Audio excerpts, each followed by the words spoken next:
On today's Hot Sheet, I'm discussing housing inventory, existing home sale data, and the most recent mortgage rate forecast from the MBA, Fannie Mae, and Wells Fargo. Today is Monday, March 25th, 2024. I am Byron Lazine, and the Hot Sheet starts now.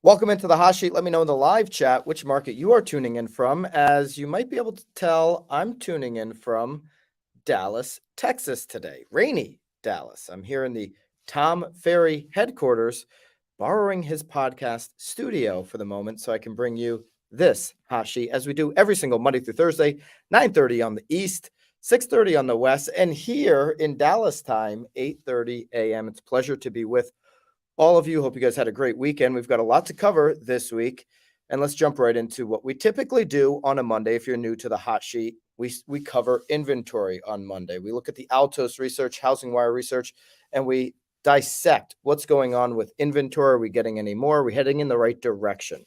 So let's jump right into it. I've got Haley on the back end, obviously, to help me out as she always does. Taking a look first, Haley, if you can bring up the screen on total inventory, weekly housing inventory trends. We had another week where we increased inventory. If you go down, Haley, go down, down, down, right there. I want to zoom in on that right there.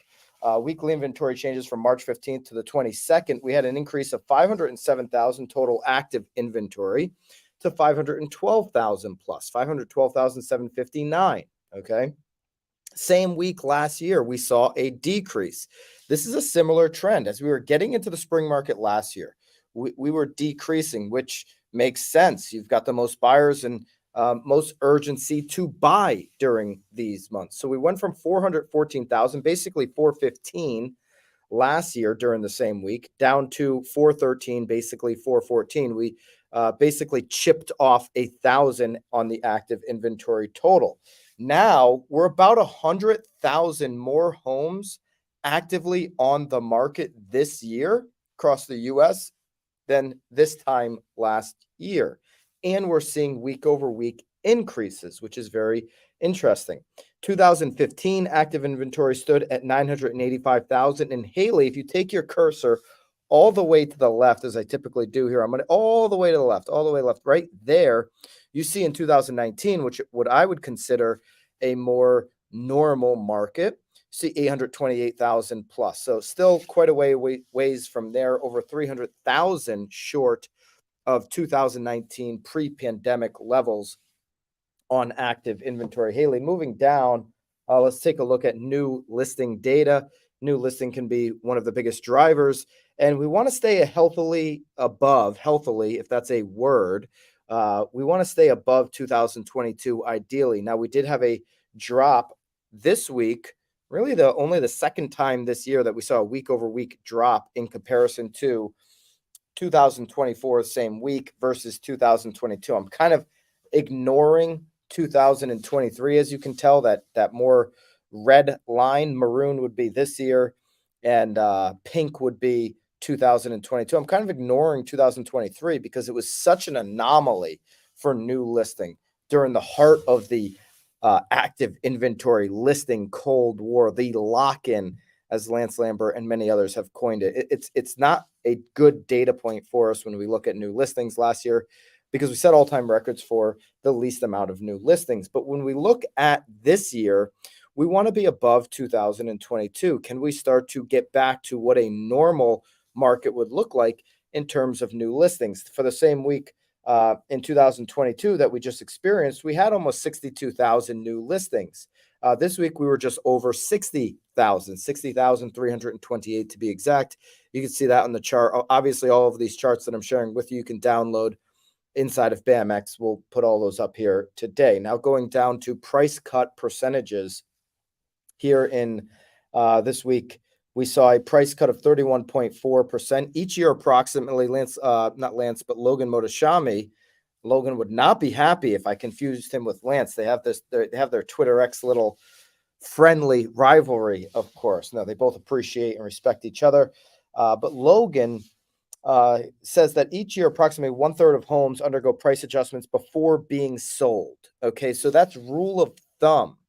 It might be a good data point when having a conversation with folks who are thinking about selling or who are on the market and thinking about doing a price reduction. I'm seeing price reductions on the west coast of Florida starting to ratchet up in specifically the markets that I'm paying attention to. You may see it in your market if inventory is going up there. Not every market inventory is going up, but there are these markets that are driving this 100,000 active inventory increase that we see from this year compared to last year. Southwest Florida would be one of those markets for sure. And those are the markets where you'll see the price cuts expand. Somebody that's been sitting on the market, letting them know, hey, about a third of homes will have a price cut before they actually sell, might be a good data point. Now, this year at 31.4% for the last week is still below that third. Technically, we're just under the third. Last year for the same week, 30.4. So a full percentage point above where we were last year. 2022 is the anomaly on price cuts. We weren't seeing them at 17%.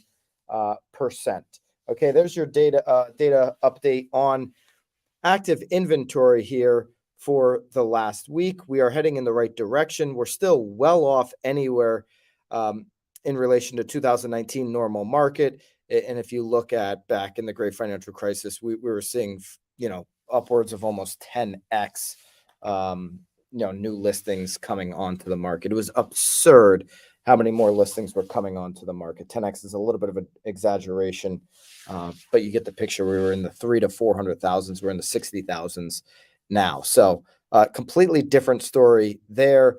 Of course, prices won't significantly move until inventory does. Inventory not expected to significantly move without having either a reduction on the 30-year, which seems to be pretty sticky right now, or certainly an increase in unemployment, which again we've been very strong. We haven't seen any signs that's going to take shape. All right, let's take a look at existing home sale data. National Association of Realtors has their report out for existing home sales in February. Existing home sales surged 9.5%. This is a good sign. Existing home sales have been hard to come by for many of you here in the live chat. Many agents finding existing home sales hitting that bottom, and we're hoping that the bottom is now behind us on that. Marks the largest monthly increase since February 2023.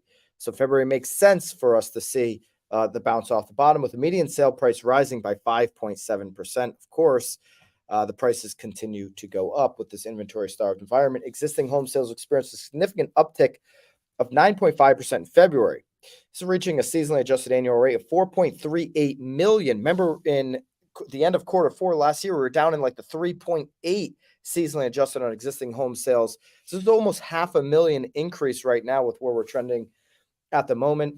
That marks the largest monthly increase again since February 2023. This will be available for you in the show notes. Haley, I don't know if you got the show notes up. You can flash them. Show notes are available each and every single day, Monday through Thursday, inside of BAMX, so you can use this data, copy and paste in your email newsletter, in your text follow-ups, or certainly in your social. Some of these, when Eric just copy and paste and Larry puts on BAM, these are some of the most engaging clips that we have each and every single week. There's the show notes here for today's show. Extensive. Vanessa puts together such a great show note. Vanessa and the writing team at BAM, available again inside of BAMX, so you can check that out there. Code Madness, by the way, is still available. I've convinced Eric to keep it up for all of March. So Code Madness, 20%. Use that as opposed to HOT if you're not in BAMX now. First-time home buyers, according to NAR. Maybe you could put up the chart too from NAR, Haley. I don't know if you have that in front of you. Shows the graphics. There it is, the 4.38 million. Month over month's up 9.5%. Year over year down 3.3%. But heading better direction there for existing home sales, starting to hopefully loosen up some of this inventory. We see the 100,000 increase on homes on the market right now that we talked about before. Inventory up 2.9 months. 2.6 months was last year at this time. 2.9 months is still 3.1 months away from an even keel market where buyers and sellers are in a neutral position. Not one party has full control. Now, I mentioned like West Coast of Florida, that's trending more towards a 6-month inventory where you're going to have an even keel market. It feels weird for agents where it's like, oh my gosh, there's so much inventory. No, you just haven't felt an even market in a long time across the country. When you average this thing out, we're still, significantly tilted towards a seller's market. Might have places in the Northeast where it's a little bit more dramatic than 2.9 months. Your market may be more than 2.9. Maybe you could just drop the number. Are you 4 months? Are you 3 months? Are you 2 months? Where are you at in your market for months of inventory? Going through this, first-time home buyers, some of this data from NAR, first-time home buyers accounted for 26% of sales in February. So first-time home buyers are still active in the market. That first-time home buyer is somebody who's decided, I'm going to buy a house. I need to move now. I need the help. And the conversations and education with first-time home buyers are more important now than ever as we get into that buyer representation world, if you weren't already in it. That was down from 28% in January and 27% in February 2023. So essentially flat on the first-time home buyers market, making up 1 out of 4 buyers. Marissa is 2 months, and she's in Dallas. Marissa, what's up? We are in the same vibe right now, this rainy vibe in Dallas. 2.2 months in Charleston at the end of February for William Burton Charleston Realtor.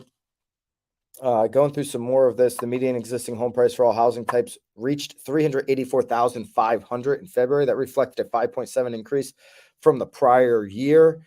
So sellers still, even with the increase in inventory, 100,000 more homes at this point than last year, still are, getting their numbers for the most part. Okay. In those markets where you're seeing home prices or inventory shoot up faster than others, that's where I expect to see the cooling on prices. Dawn, East Texas, 8.2 months of inventory, and it shows. So you can see here where there's maybe there's a significant overbuild going on. Maybe Don wants to chime in on why 8.2 months. Maybe it's just an abundance of new construction. Maybe that was an area in East Texas where people flocked during COVID and now are leaving, right? What are the dynamics there? And you can see here when I talk about the Northeast, Michael O'Connor, 0.9 months in Rochester, New York. It is like night and day from other parts of the country. So this inventory conversation, while we have 100,000 more homes across the country than we did last year, it's a very micro conversation. It's a very local conversation, the months of inventory. And it's really different. I think I expect to see that throughout the spring, where you see pockets of like, whoa, we're in a buyer's market all of a sudden. East Texas, that's a buyer's market. Let's be real here. Anything over 5-6 months of inventory, buyers have control. They're going to be able to get seller concessions. Okay, sellers are going to have to maybe think about the comp that they're offering in those markets, maybe a little bit more strategically.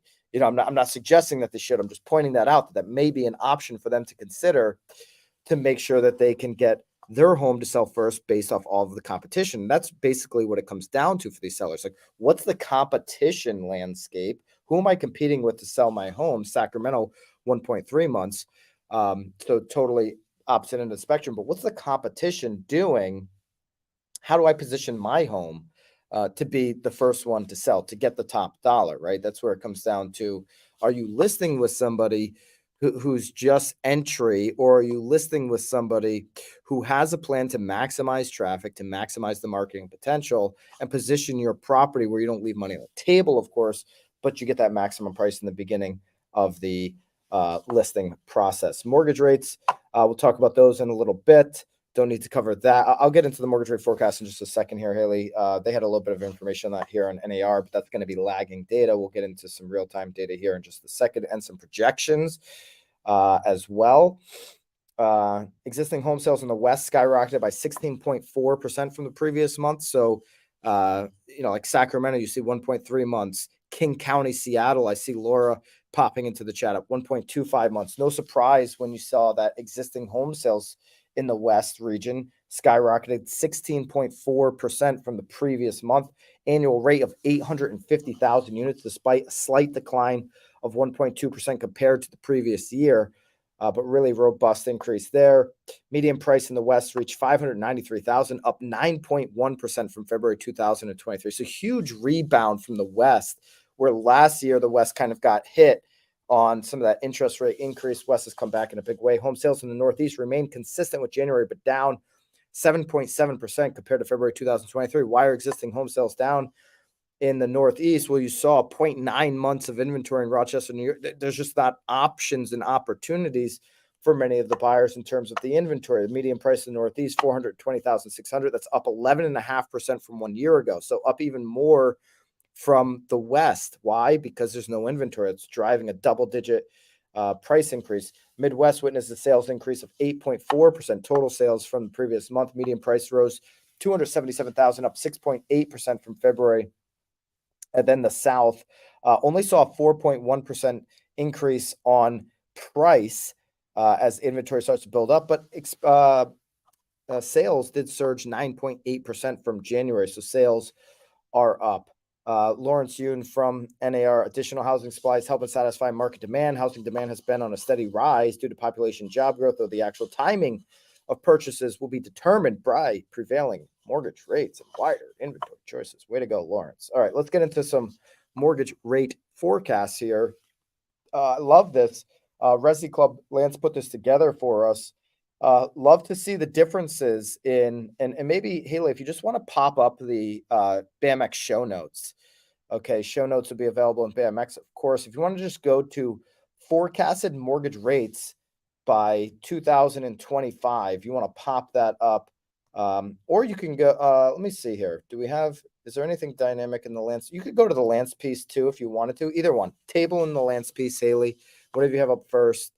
There you go. That is pretty. That is pretty. This chart will be available as a download inside of BAMX, of course. Easy and ready for you to use. Mortgage Banker Association. Okay.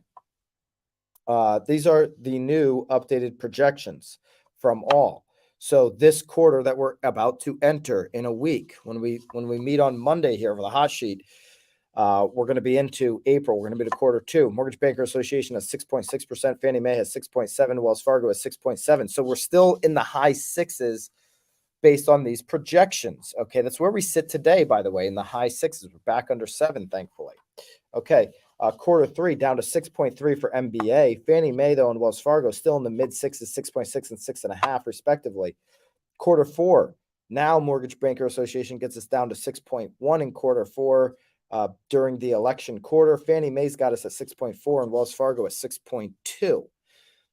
2025 quarter one.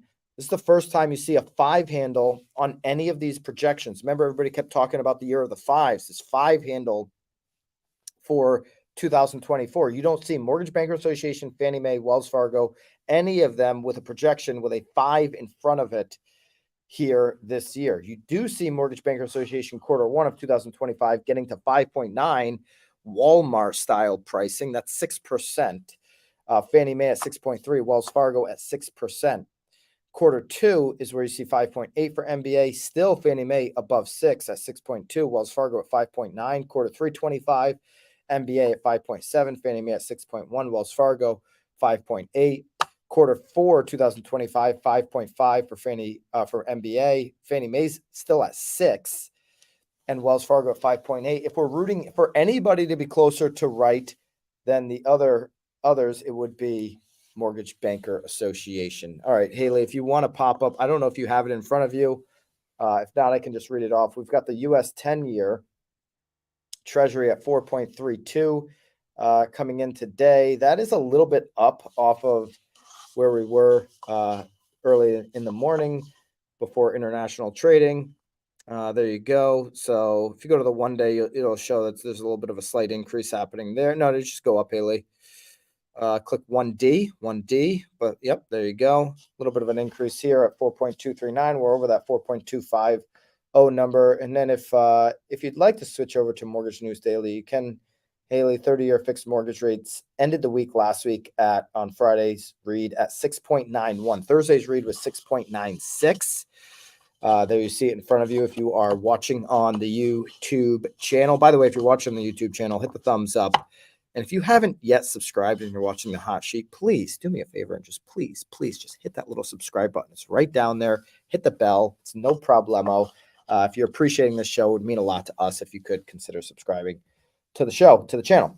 Last week we saw the six handle, the Walmart sixes on Thursday and Friday, but we were in the sevens before that. The Freddie Mac 30-year fixed weekly came in higher than the week prior at 6.87. Laura says, is there any data for NBA over the past year or two being spot on where the rates actually went in comparison to their forecasts? Some of these, it's a great point by Laura. Some of these forecasts are all over the place. Send that question to Vanessa Haley. We have an answer for that.